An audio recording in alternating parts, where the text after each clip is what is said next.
I'm Rebecca. And I'm Hunter, and this is the Family Showdown!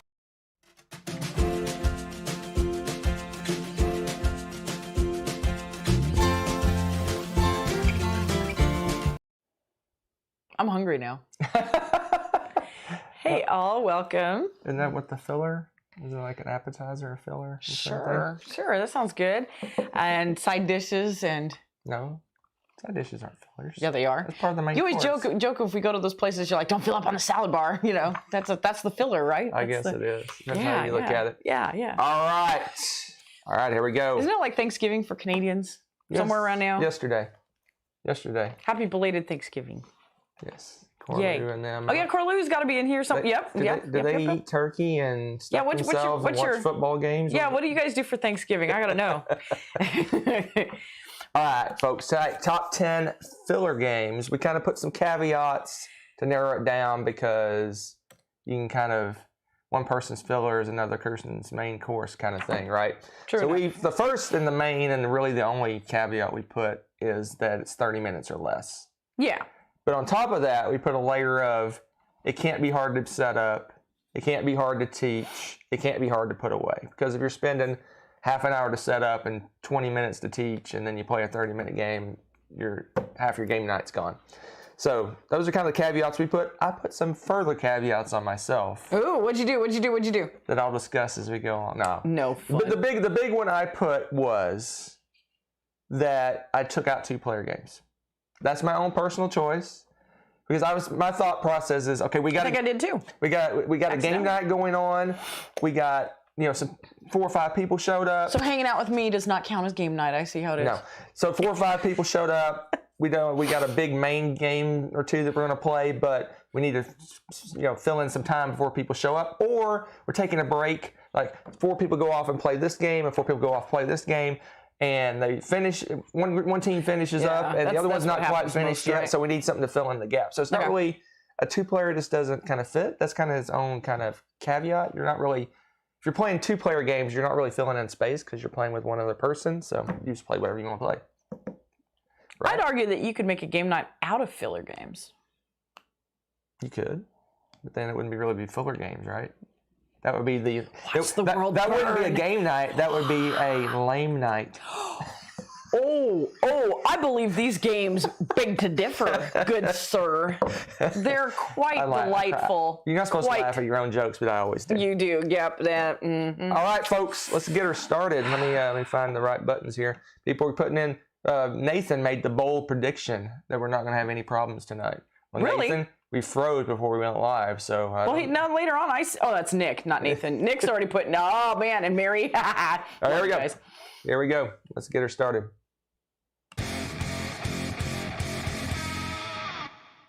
Number 10. Hello? I forgot my bim bam bum. What just happened? Forgot the bim bam. It's like magic, and poof, he disappears. Number 10, one less player.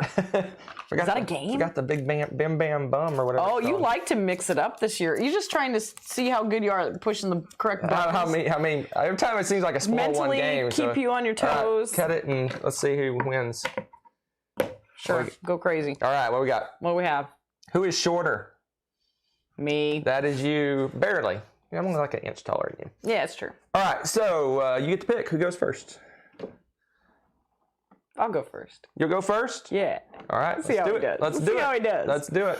All right, my number 10, we recently played with you. This one's easy to set up, really easy to teach, super fun to play, and that's Ink and Gold / Diamant, depending on which version you have. And this is a fun, simple, short, sweet to the point, and really sweet short if you get a lot of bad cards in a row, as you can attest on one of those rounds where you're going through and you're Indiana Jones, you're running through these tunnels and you're, or caverns or whatever, dungeons, whatever you want to call it, and trying to avoid encountering bad things, and you want to get the most gold and get out safely before snakes bite you, or a mummy eats you, or it caves in, or there's fire, or there's spiders, and there's like 7 things that'll try to... Yeah, I know, there's so many ways to die. But whole lot of ways to live. You get out with all that cash. Woo! And it's got cute little silly gems, and you have cards in your little tent where you hide your money. You sort of pseudo hide it, so you kind of make it one of those memory games where, oh, I know that they've banked a lot of money, so blah, blah, blah. You know, you're trying to guess who's winning. It's usually pretty easy to tell, though. A lot of fun. A lot of fun. All right. Well, let's see. What's my number 10? I don't know. What is Let's that? push the button and find out. It is Biblios. Biblios. Do you know what's funny about this? I almost think of this as a two-player game because we've played it so much. It plays up to Two-player. 4. I know. We've done that like once. Yeah. We always play this game. Biblios is a great one. This one perfect. is super easy to teach. It flies. It's interesting. It's kind of a game of two halves. First halves, you're kind of doing a I pick, I split, I pick. I don't know. Anyway, basically, you draw a card and you have a choice. You can either give it to one of the other players, or you keep it, or you put it in the auction for the second half of the game. Yep. And it goes around the table. You do that over and over and over again until you run out of cards. Then the second half, all those cards that were put in the middle get auctioned off one at a time. Yep. And then at the end, you do like a set collection of cards, and the value of the different sets can vary as time goes by. You kind of track how much each color is worth. Mm-hmm. And there you go. It's a quick game. We play it 2 players. It's probably like a 15-minute game for us because we fly through it. It's a little bit longer, obviously, the more players you have. There you go. Good times, good times. That is fun. And it can go pretty quickly, too. Like you said, especially the more you've played it. Yeah. You just crank it out. All right. Let's move on. Number 9. Number 9 kind of is reminiscent of that lovely food picture that you brought up at the beginning, and that's for point salad. That's a nice little filler game that Hunter detests. I don't detest it. I just think Despise it's it. very meh. It's very meh. I don't despise it. I Very like few it. games I actually despise. There's lots of games I don't like. I'll leave that up for you to decide. I No, gave, just I gave this a 7. I know, I'm just messing with you. I think maybe a 6. He's Maybe like, a it was a 4, but whatever. No, who's counting? No, I'm just kidding. This one is another one that's really easy to teach. It's fun, and it's all about just being an opportunist, basically. Whatever comes your way the best, and trying to make the best combinations out of what is available and what you can get. I like the fact that you have, choices what to do with your cards. It's just a fun little, it's easy to teach, kind of multi-use stuff with people to play this game. And I don't know, it's just a fun one. Everybody can get on board with picking out vegetables and combinations and trying to make the most points. It's really super fluffy, fun little card game. And again, kind of, I didn't mention Ink and Gold comes in this nice little compact box. Point Salad is the same kind of way. It's just a foofy little tiny box. So, foofy. What's the definition I don't know, of floofy. foofy? Floofy is I always little. think of foofy with fluffy. Fluffy, I know. I don't know. It's light and tiny, compact. I can fit both of these in a purse. All right. You carry a large purse, though. You probably could carry a large game in a purse. Don't you carry like a backpack kind of purse? Well, yeah, to school I do, but good point. All right. Let's see what my number 9 is. It'll be exciting. Just one. Ooh, Mr. Partay. Yeah, there's basically Partay. almost all my games fall in 2 Partay. categories, either party games, or we'll talk about the other category when the first game of that category Oh, comes I up. think I know now. Just one. It's one of my favorite games because it's just so easy to teach. It's always ends up being lots of laughs, and you have that round when everyone picks the same thing, and everybody second guesses each other and picks like the second most common thing.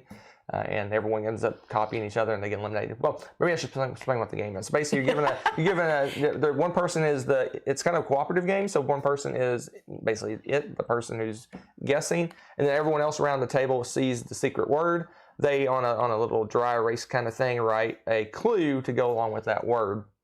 That'll lead the person to guess the secret word, but they do it secretly among themselves, and then they all compare notes, and then any duplicates are eliminated from it. So if you get a lot of the same ones, then a lot of them will go away. But if everyone thinks, okay, I'll pick this is the most common. I'm not going to pick that one. I'll pick this other one that's obvious. It's slightly less common, and everyone picks the same thing, and like half the clues go away. So It's wonderful. it's like I said, it's cooperative. You're trying to get so many right. If you get like 10 right, you're amazing. If you get 9 right, you're crappy, and if you get none right, you're Or you could just not score and just play until you guys get sick of it to death and you played it for like hours.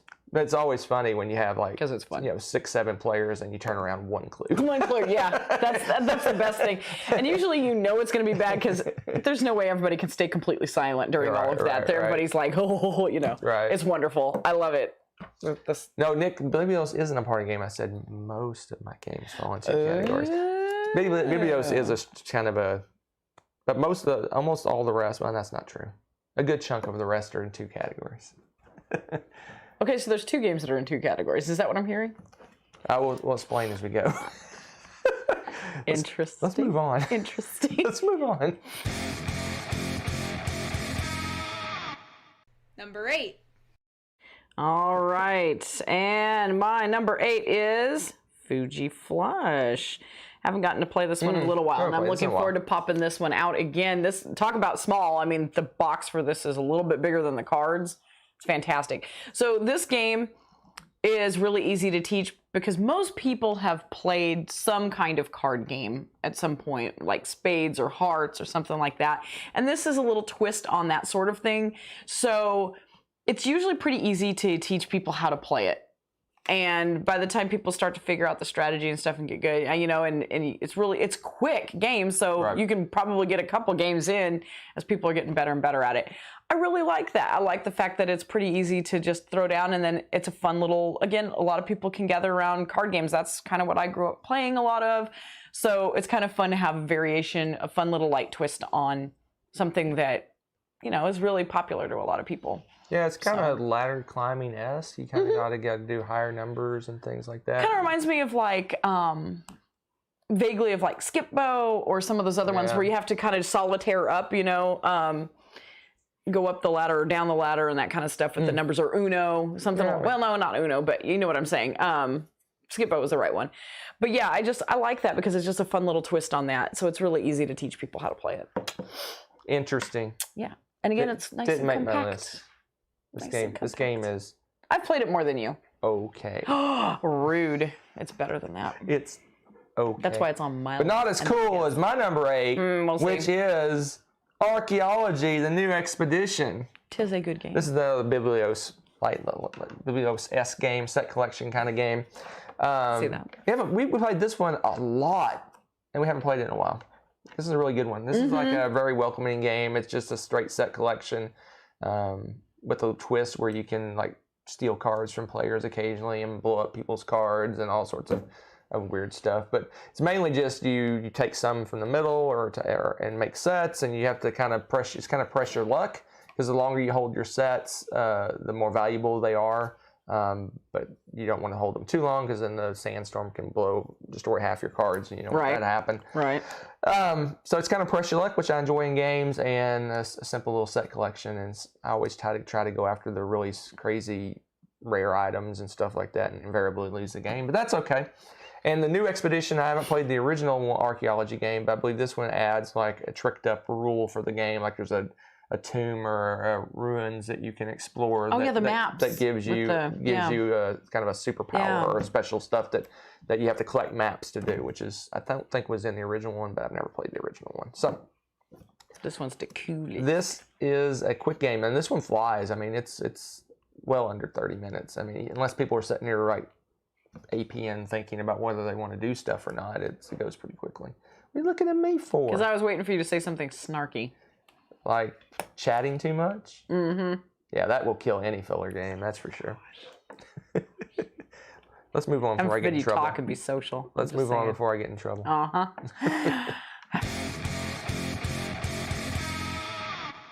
Number 7. My number 7 is another fun card game, and that is For Sale. Kind of like Biblios. This is kind of a 2-parter game.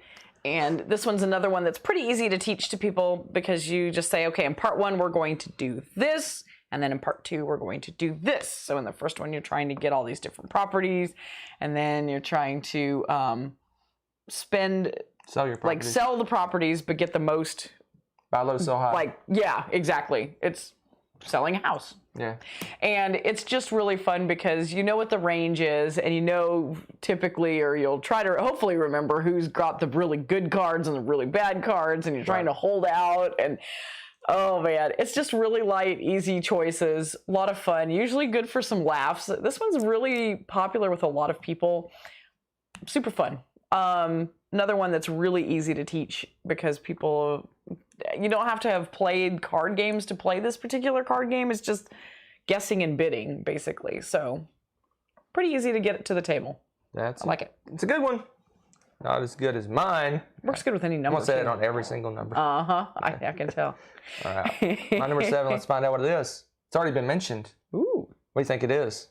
Already been mentioned? Yes. Ink and Gold. Yes. It's Ink and Gold. If you guys want to learn about Ink and Gold, you can watch our last video, our last variety show where I annihilated the internet at Ink and Gold. Huh. Interesting. Is that revisionist history? That is, except that it's just straight up inaccurate because the history's out there for you to view. Maybe I view third place as annihilation. Right. So Ink and Gold, like I said, I love pressure lights games. This one I would almost consider this a party game because it's got that, laughing and table talk and smack talk going on and things like that. So I consider this pretty much a party game. And it plays, how many does it play? 5, 6, 5? 5 or 6, yeah, for sure. Anyway, it plays a lot of players, and it's a good one, and it plays pretty quick. Like you said, some are longer than others. You have that round where you just go, everyone dies, and you move on to the next round, and there's some rounds where you put out like 15 cards and craziness ensues. So it's kind of got almost a variable play length, but I don't think you'd be hard pressed to make this last 30 minutes, I think. Oh, even with some long rounds mixed in. Yeah. But anyway. That's including the teach. True. I didn't hit a button now. Let's hit this button. Number 6. So number 6, did you push a button? Oh, jeez. Okay, sorry. That's all I have tonight, okay? My game is push. Again, boxes the size of the deck of cards, basically. Another really compact game. And this is another one that, yes, is a card game, and it's going to be familiar to people. It's very similar to other card games, but this one is another push your luck kind of, I don't want to say set collect. Yeah, push. It's card collecting. Card collecting, yeah. Because you're pushing your luck on trying to get these sets, but you want to get like the lowest score. It's really, but then again, like the old school card games are used to that sort of thing with the wanting to get the lowest score and stuff like that. Like I think you're recalling this game. You're trying to collect as many cards as possible. Oh no, I'm thinking backwards. Yeah, because you want to. Wait a minute. Yes, you want to collect tons and tons of cards. Oh, that's right. You want the good cards for this one. That's right. The trick in this game is that you have to skip a turn to bank your cards. If you don't bank your cards, then you can lose your cards. Which is bad. But you have to waste a turn to bank your cards. So you kind of go, you want to make sure they're good cards. Do I want to waste a turn banking, or do you want to press your luck and just keep collecting cards and hoping that you don't bust? And that's, it's fun because it's so easy to teach people that. And it's funny because you can see who's like played something like that before the first time you play it and who hasn't, because it's the way the wheels turn on when to bank, and I don't know, it's just really fun. I like that. And how many players? It plays a lot of people too. I'm not sure. 6 maybe? I don't know. Yeah. I have no clue. I can't think of the name of the game I was thinking of. I know we played it 4 players many times. So. Yes, and it's great with that. It's a lot of fun. So push, huh? Push. It's an easy one. It's an easy one. I like it. It's very okay. It's very welcoming. Very okay. Not as cool as my number. Wait, oh my gosh! What a nerd! I'll stop. What a nerd! What number are we on? 5? 6. 6? Oh, okay. Spyfall. Oh, I knew this. I knew this would be on your list. This is the first of the social deduction games that's going to dominate the top part of my list, because most of my quick games that I love are social deduction games. Yep. So, and a lot of them, like Spyfall, is there's some kind of scoring system or some weirdness. No one does that, or at least no one I know does it. So you play this until you're done playing. Basically, you play one round takes maybe 5 to 10 minutes. In fact, I think if you play by the rules, it's actually got a time limit I think it's a 10-minute time limit. 8 or 10 minutes. I don't know. We never have to use it. 8 or 10-minute time limit, and basically you have to figure out who the traitor is in that amount of time, or the traitor has to figure out where everyone's located in that amount of time. And you can just go around and keep going and going. But I think there's something like there's some kind of point system that I don't even know if I've even read that point system. But basically you go around and you figure out who the traitor is, or the traitor figures out where you're at, and then if you want to play again, you get a new set of cards and play again. And you do that. You probably can get 2 or 3 games in the 30 minutes for the filler, or you could play 6, 7, 8 times, or you can just play one and move on to the next game.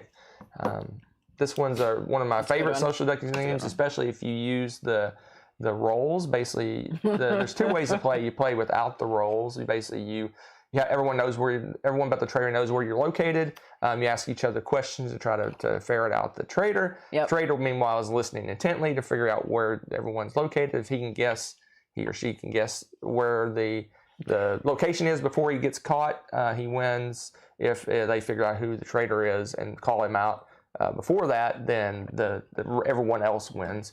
But if you play with the roles, you're at a location, but you have a role, and you're supposed to answer the questions in such a way your role would answer. So it would be very different answers depending on what your role is. So like if you're going to the circus, one person could be a clown, but the next person could be a kid visiting the circus, right? So they're going to answer the questions completely differently than each other, which is not only confusing for the traitor, it makes it a little more difficult for him. It also is very confusing for the players to figure out who the traitor is, because if I ask Rebecca, "What are you doing here?" and she says, "I want candy," and then another person goes honk honk with their nose as an answer, you're like, what is going on? Yeah. So the roles really bring up the game for me anyway. It's hilarious. It's just hilarious. I'm terrible at it. Oh, Gardner says Ink and Gold plays up to 8. 8. Okay. I haven't played it with 8 as often lately. Typically it's like 5. We play. I think you're right, because we used to use it for our tournament game, and we've played 8 players with it before. Yep. Yeah. Fun times. Very Good catch. Thank you, Gardner. Let's move on. That's Trogdor. Huh? Oh, geez, Trogdor. Number 5. All right. Number 5, that's you. What you got? I thought for a second you'd forgotten. I was like waiting for it. I'm putting my finger on. So proud of you. I got my You're finger so on the button. big. See that here? My button. Look at you. Usually I keep the button thing out of view. And now you're like, showing people the magic tonight. The magic. How it works. Oh, geez. What a nerd. So mine has been mentioned, believe it or not.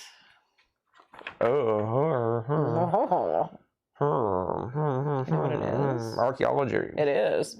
Archaeology. Oh my goodness, this game. You didn't put the new expedition. So you mean the old archaeology? No, clearly you can tell by the cover. What a freak. Okay, anyway, so. Yep, that's right. Put the shields up. Okay, so. Again, another card game. I like card games. Yep. But this one also is another one that's really easy to get to the table. And some of the things that Hunter mentioned, I like to point out as some of the like super fun stuff, because there's a thief card, but there's only a certain number of them. So there's some thieving going on. So you're always looking at everybody going, when are you going to play that card? Especially when you have like some very rare collections that you haven't like put away safely yet. And you're like, they're going to come steal this. So you're just waiting. There's also these sandstorms that are random, and you can only save your camp once by putting it in your tent and saving everything from a sandstorm. Otherwise, you have to like have your collection and stuff. No, it's your hand. Cards in your hand. Half the cards in your hand. Yeah, it's rough. Yeah. Let's just put it that way. It's rough. Yeah. And so, oh man, you're just waiting. You're like, when should I use my tent to save my stuff? When should, do I want to put this stuff out right away or reveal this and risk, thieving and all this? Oh, it's wonderful. So much fun.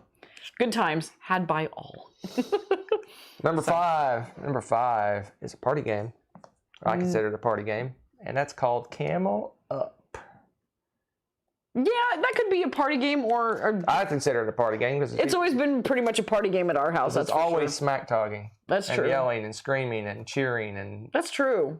That's true. And math formulas and figuring out. That was just randomness. Yeah, I was gonna say random math gets thrown around casually during this game. It's just nauseating. So Camel Up's a racing game where you're actually not one of the racers. You're basically bidding on the racers. So you can bid on which one you think is going to win, which one's going to lose. And then it has individual rounds you can bid on who you think is going to do well in those. It's pretty exciting, and it's got almost kind of a pressure luck feel to it. And a lot of my games on this list has that, is because there's a certain number of dice to roll for each of the camels, and it kind of goes around the table, and you can do other things. You can guess winners and losers and stuff. But each time, eventually people will start taking the choice of rolling the dice, and it's like, am I going to be able to sneak my guess in for this round in before everyone rolls all the dice? So it's like, oh, is Rebecca going to roll the dice next time? Maybe I should go ahead and do my bid now, or maybe I'll roll a dice and put the pressure on her for her trying to bid on what she wants to do. So it's got kind of a little bit of that going on, and invariably the one that's like way in the back ends up winning. It always has. You're like, there's no way yellow's gonna win. Yep. Yellow wins. Yep. It's pretty exciting. All right. And it's got a fun little gimmick that's fun to show to people. Yeah, the little pyramid. Yeah. We've got a plastic pyramid now. That's probably way better than our sad. Cool new updated version. Yeah. All right, let's move on. Number 4. Dun da da da. Number 4 is not a card game. Shocking. I hope you all are sitting down for that. It is a game with a board and tiles. It's Tsuro. Or some people say Tsuro. Tsuro. Yeah, I call it Tsuro. Just to be a troll. Okay, anyway, but yes. So, this game is so easy because you put your little person down on the edge of the board, you play your tiles, and you make your little dude follow the lines. Try to be the last man standing. It's so much fun.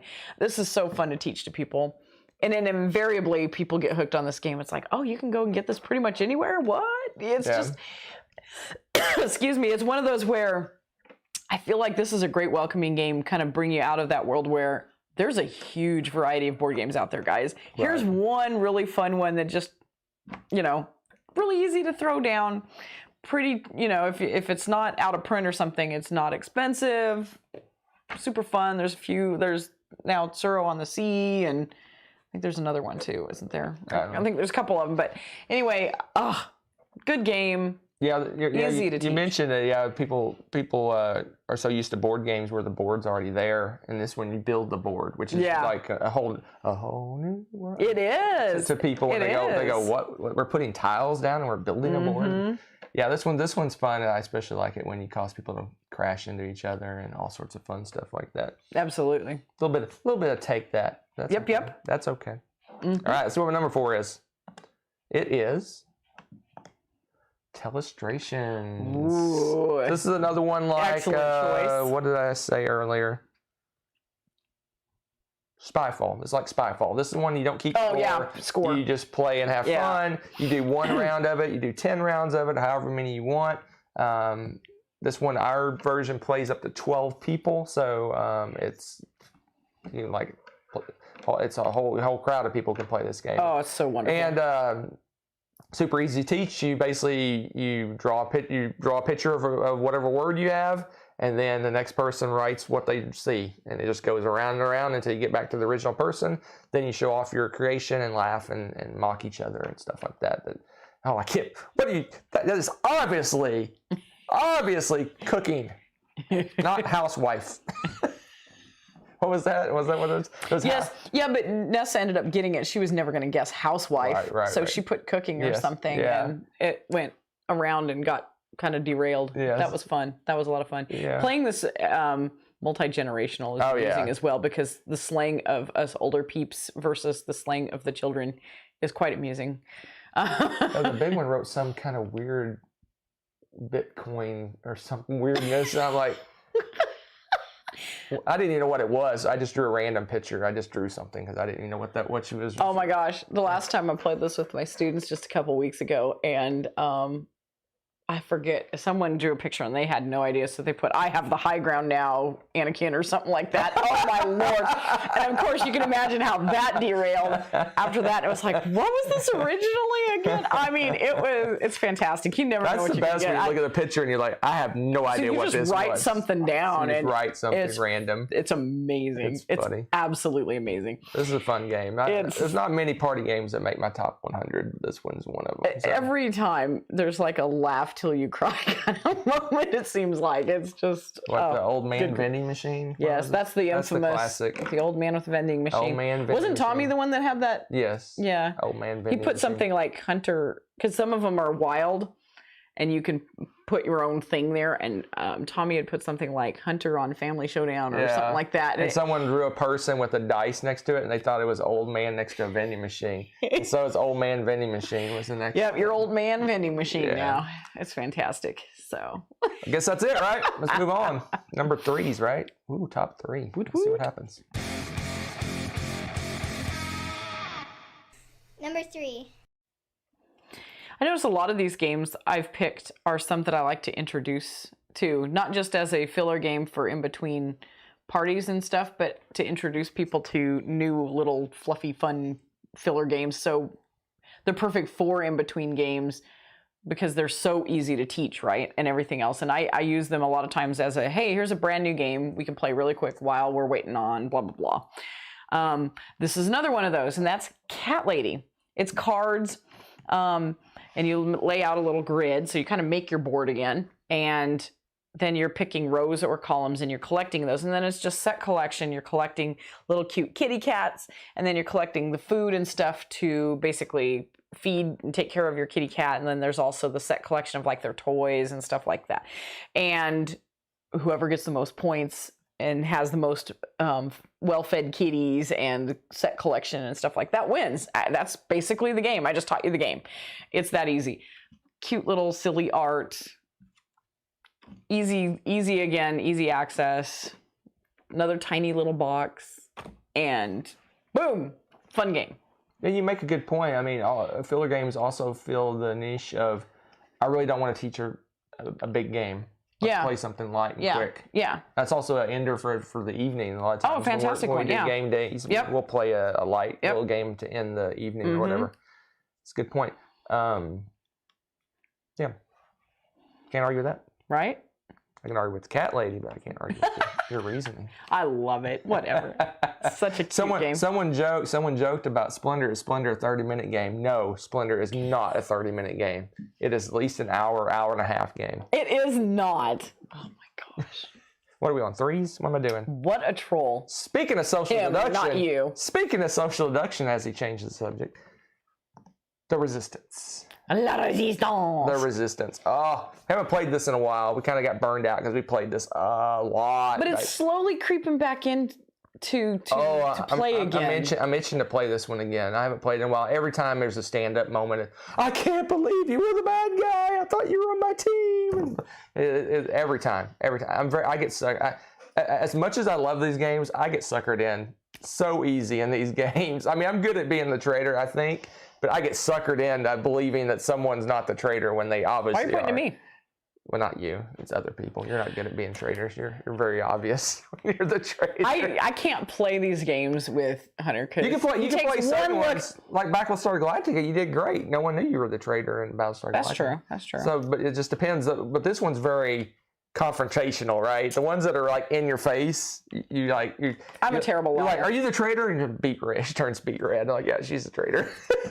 Such a butt. And guess who always looks at me and I'm like. But anyway, I love Resistance. This is kind of I don't know if this is I don't know if this is the original social deduction game, but it's one of the oldest. I'm sure the hey eat poop you cat or whatever. I don't even know if that's even a social deduction game, but this is one of the oldest ones from way back in the day, and I love it. It's just That's true. It is two separate teams.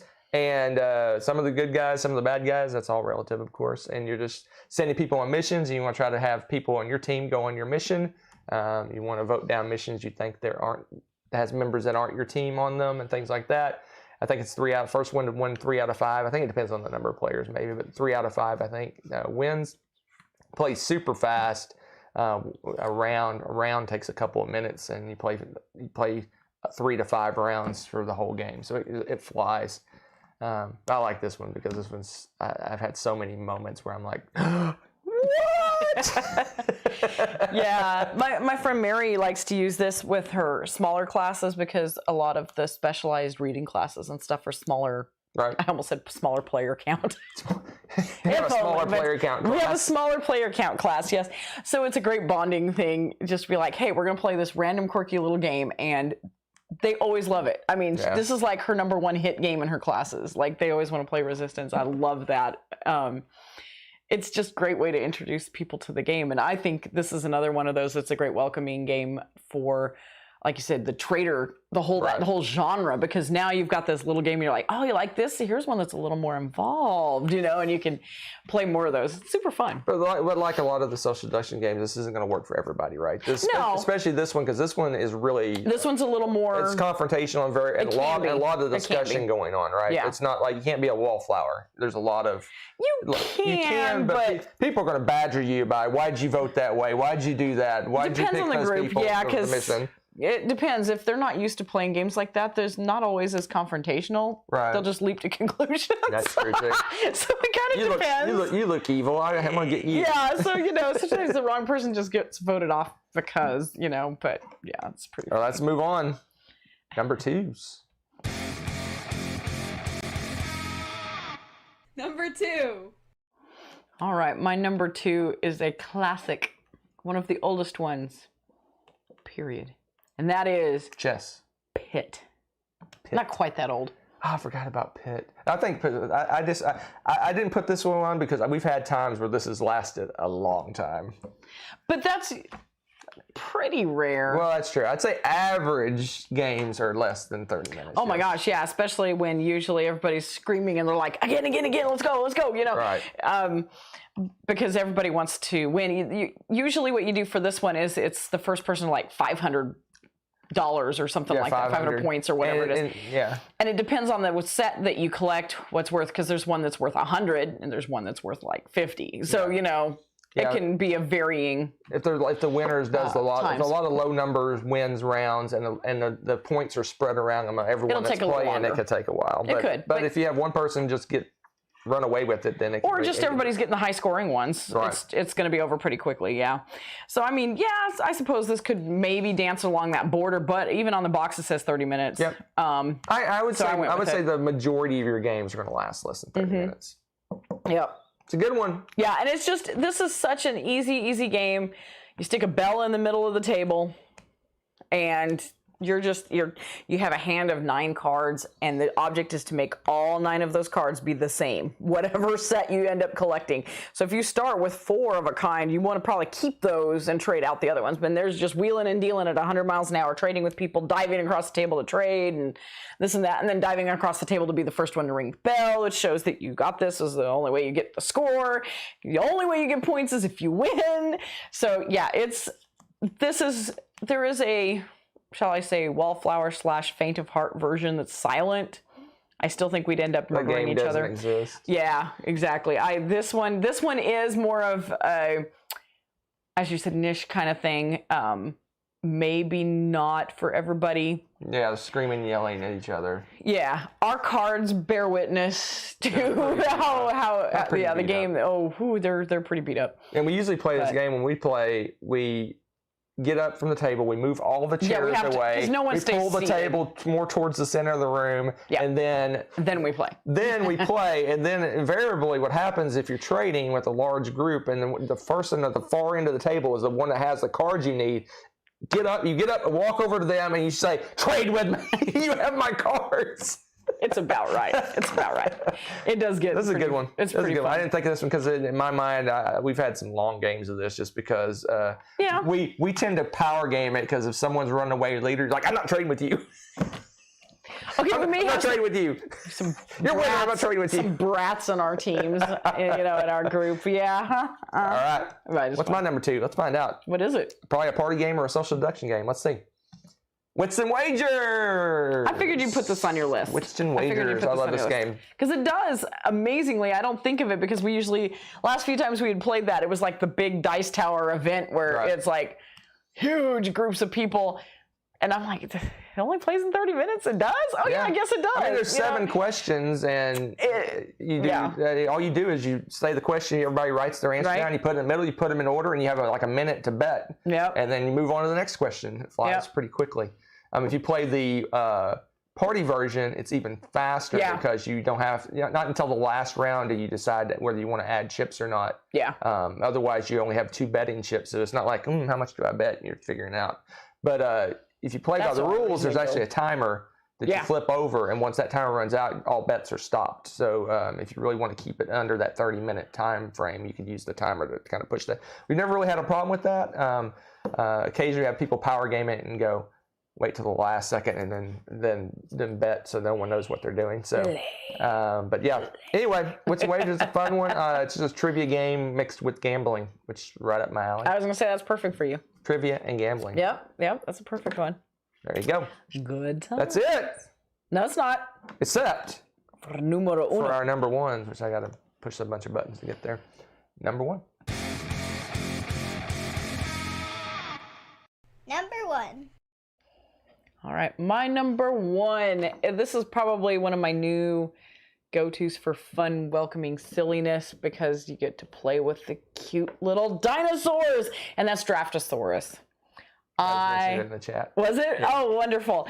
I love this game. This is such a welcoming game. It's a great filler game. This just is, it's great to play as a game, however you want to look at it. You've got these adorable little brightly colored dinosaurs of various shapes and sizes. So much fun.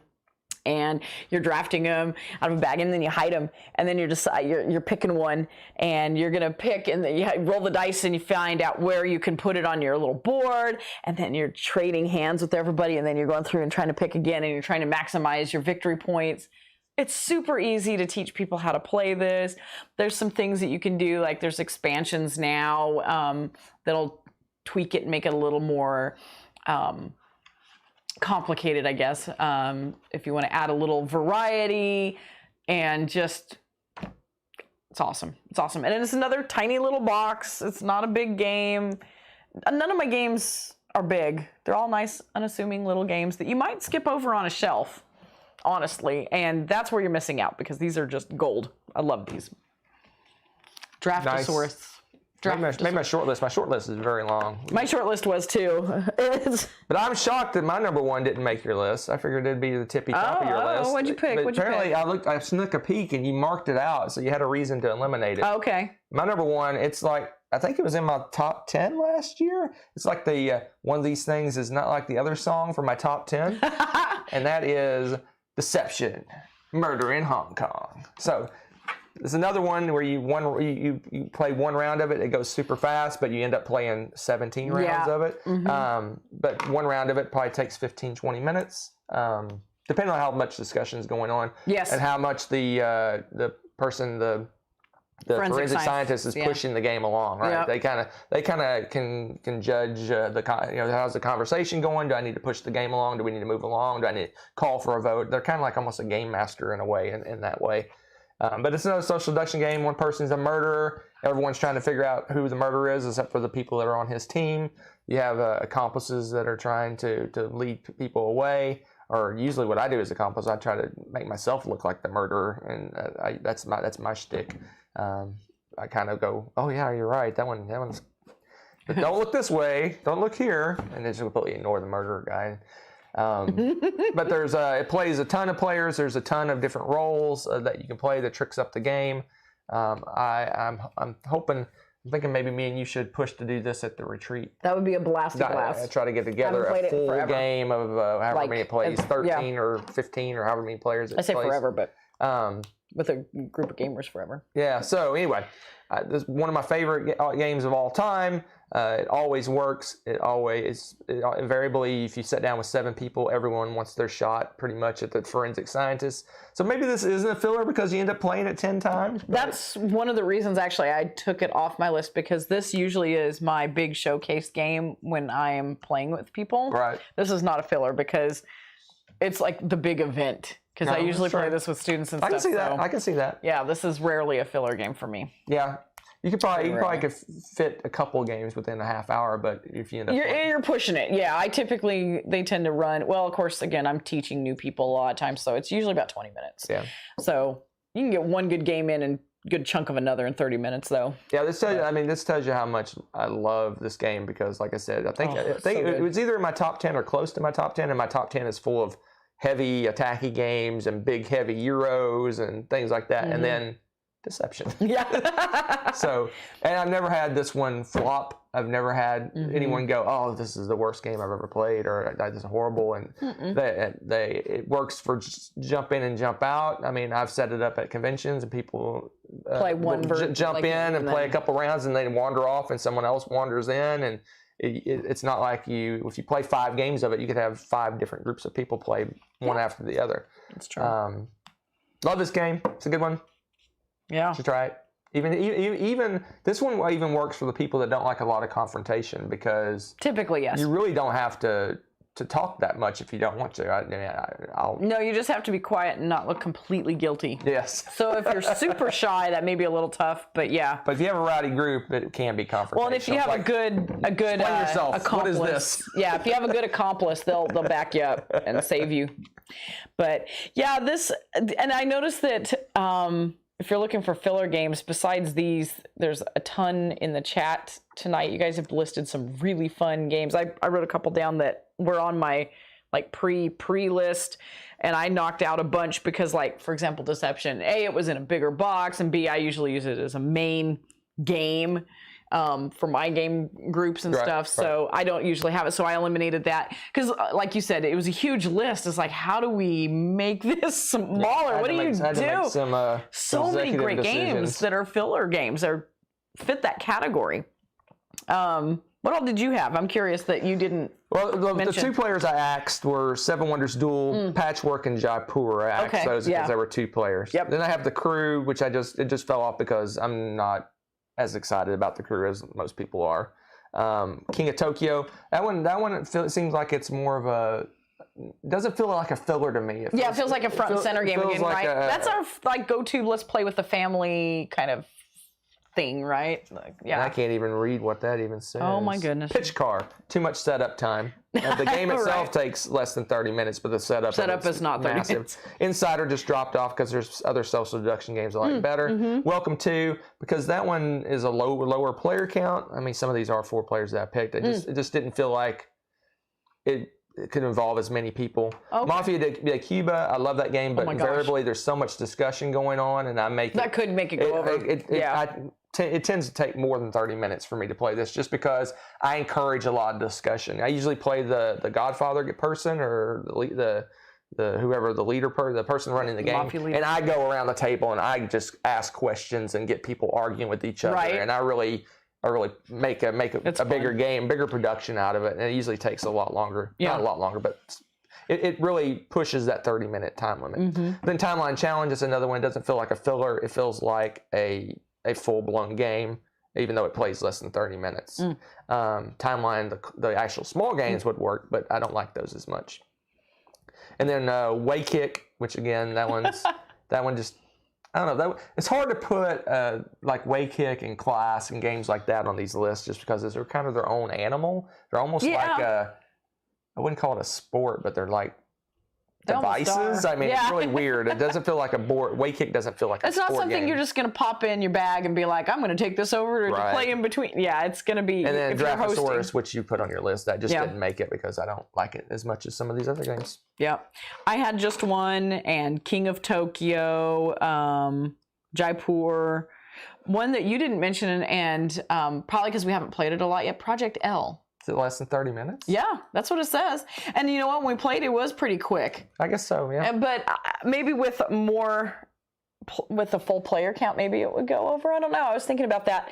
But to me, that feels like a little bit more than a filler game. But it fit the qualifications. I don't know. It's pretty light and floofy. I don't know how many of you played Project L. It seems like it's hard to find. Delightful game, though. Absolutely delightful. New York Slice. Yeah. We usually end up in discussions or battles and fights and scuffles over that game. So I figured that one, it's a little bigger. Sunset Over Water. I haven't played it. Yeah, you haven't played that. That one's also another little small thing, but for me, that's not a filler game. That's a I want to get away from it all game. Is that a roll and write game? No. It's Oh no, we played it. Yeah. We played it. Yeah, that's a good one. it's the one with the That's a little good one. you're doing Yeah, a that painting doesn't feel like a and filler. That feels different. it feels like you're just trying to chill. That's another thing I've noticed about my mind for filler games has a lot of interaction. That's just in my head. Yeah, that makes sense. It's kind of I think about the appetizer. You're getting ready for your meal. You want to get everybody interactive, going and whatever, and amped up for the games and stuff. And that one's kind of a relaxing, kind of chill kind of game. That never even entered my mind. But it just doesn't feel like that. And then Wits and Wagers, and then one that we also I hadn't seen anybody mention because it fits within the 30 minutes is Robin of Locksley. That's a pretty rare game. Not many people have that game. And it's fun, but to me, I feel like that's more of a board game to me. I feel like it's more of a board game. It's short, but you have a little more involved with the teach, I think. There's a little bit more to it. It's not just a, hey, let's do this. Because I feel like it gets so competitive because it's kind of a race. Yeah. And at the end, you're collecting a lot. I feel like it's a little too much going on. That's what I was thinking. So I eliminated that. And some of them that I had on my pre-list that didn't make my some of my culls that I saw mentioned in the chat as well as The Crew. That one is one that you can play as long or as short as you like. That one as much round. as a lot of people do. Well, I think part of it is we don't get as many opportunities to play it other than two-player. Right. Skull is another great one. Fun, very different. That's a good one. I didn't put that on my list. I always call them the coasters. Lotus, another good one, is Silver and Gold. I know I saw that in the chat. That's what somewhere. I was thinking of. That's Roll and Write. That's Roll and Write. Yeah, that's the one. I get those two confused. And then Code Names, of course. That one too. A lot of times when we play that one, that's like one of our go-to games and not one of the fillers. So, because we usually tend to play several games of that in a row, so I didn't feel like that was a filler. I don't know. Corley asked, Robin Locksley's a two-player. Yeah, it's a two-player game, right? Oh, let me peek I'm pretty sure it's two-player. I think it may be just two-player, and that might be another reason I eliminated it. We've only played it two-player, so I don't know. Yeah, it's two-player. Yeah, it's two-player. But it's short. It's 15 to 30 minutes. So, yeah. So that's a good question. And that might have been probably what did it. And it's an abstract game, and I took a lot of the... I didn't even. You don't like the abstracts as much. Well, I didn't even think of abstracts as fillers because that's way too thinky, way too strategic. In my opinion, fillers be like, let's have fun, we do see what happens kind of thing. And if you're actually putting your head down and really thinking about something that you do in abstracts, that's kind of takes away the filler filling for me. I don't know. Again, that's my some people, if you're a big Euro player, a filler game may be a short Euro game, right? Like that fills in the gaps, whereas it's not interactive and boisterous and that sort of thing. That's it, folks. All right. Yeah, there's so many. You guys mentioned so many great ones in the chat too. I mean, there's just so many games that could fit this category. It's kind of hard to narrow down. You want to decide what elements do you like best in a filler to make it qualify for a filler, because that's a really broad category. Because some people even consider fillers up to 45 minutes, right? Yeah. Or maybe a certain player count. Honestly, we pretty much eliminated the 2 and 1 player count thing. Yeah, I got rid of them. But you could easily I didn't even consider. Well, I originally considered 2-player, but I got rid of them. Yeah, you could easily do 2-player counts or 1-player count. Yeah, I mean, fillers. we're going to play like a big heavy Euro. We may want to take a break and play something. We do that. We do that a lot. A light little game before we jump into the next heavy game, right? Mm-hmm. So yeah, I mean, it's just, I don't know. It's just in my head. That's not. I don't know. Yeah, it's just there's so many different varieties for this. So take that in mind when you're looking for a good filler game. You know, what are you looking for in your filler game? Because oh my gosh, I feel like we just barely scraped the surface on so many games. Because if you add that extra 15 minutes, that adds a whole nother slew of games for us. Just fitting it into that 45-minute slot versus a 30-minute. It's amazing. So, a lot of good games out there, a lot of fun to be had. All right. Let's do the what's coming up. So next week, next week, October 19th, if my math is right. Is that right? Oh my gosh. October 19th is a variety show. We're going to talk about a variety of things. We actually have some new games to talk about, new games to play, new games to come in. So we're having lots of fun discussion then. It is going to be fun. Next, the week after that, October 26th, I completely forgot, but October 26th is our sixth annual, I don't know, somewhere in there, games to dress up for. Oh my Halloween. gosh, I have not even thought about that. October 26th, games to dress up for. No. And we have a rule, you cannot repeat games. So we have, and we have a $20 each budget What? to go out to. Why is the budget getting smaller every year? It was 20 years. It was $20 last time. $20 budget. Each of us get to spend $20 to buy stuff to make our costumes for the dress up show. And games that we haven't picked before. And you cannot pick a game that you picked in the past. So what we do, if you guys are new and haven't watched one of our previous shows, what we do is we pick 10 games that we dress up for. They're not really in any kind of order, but 10 games. And we take turns going kind of off camera. We do the quick change, dress up really quick, and then we come back and then we're dressed up as a character in a game or representing the game in some way. And you guys get to guess what game we're dressed up as. And we go back and forth. We do 20 games, it's one of my funnest shows that we do. Yes, it's hilarious. So, oh my gosh, it was so hard. Back to the previous, like I said, we've done 3 or 4 of these already in the past. You can go look at the previous ones to see what we do. But basically, I'll introduce the show while Rebecca's off camera. She gets dressed up. With swaps, I go off camera. We have a little thing that comes on the screen that blocks us out. Then you're guessing what she's dressed up as, and she explains what she did. I'm getting dressed for my next game, and we just go back and forth until we go through 20 games. So, oh my gosh. Games to dress up for October 26th. Gosh. And then 1 week from then, I believe it's like November 2nd. I may be wrong on that because I did some quick math in my head. November 2nd, live, Rebecca's top 100 games of all times, introduction and 110 to 101. Yeah. November 2nd. Yeah. There you go. Next 3. Aw, thanks, Cora Lou. Next 3 shows should be fun. Oh my gosh, yes. What's funny is I completely forgot about that because if you watched the last show, I said we just do a random top 10. Yeah. And I looked at the date and I'm like, it's already Halloween. I'm like, that's our dress up show. So there you go. November 26th. Aw, we'll miss you, Hawk Skull. Yeah, you'll have to. This one is fun. We really look forward to it. The challenges, it gets more challenging every year. And what's the reason we put such a low budget? Because after a while they get corny. Because like one year for Azul, I just printed the Azul board and put it over my face. It was so lame. So lame. I cut little holes. I had to cut little holes, and I had the Azul board like over my face. But what's funny is we're slowly building up a lot of weird costume crap so that we can pull it all out and use it over. But now you're gonna guess those games, and I'm like, you can do different games. I know, but now I'm gonna be like. Coimbra?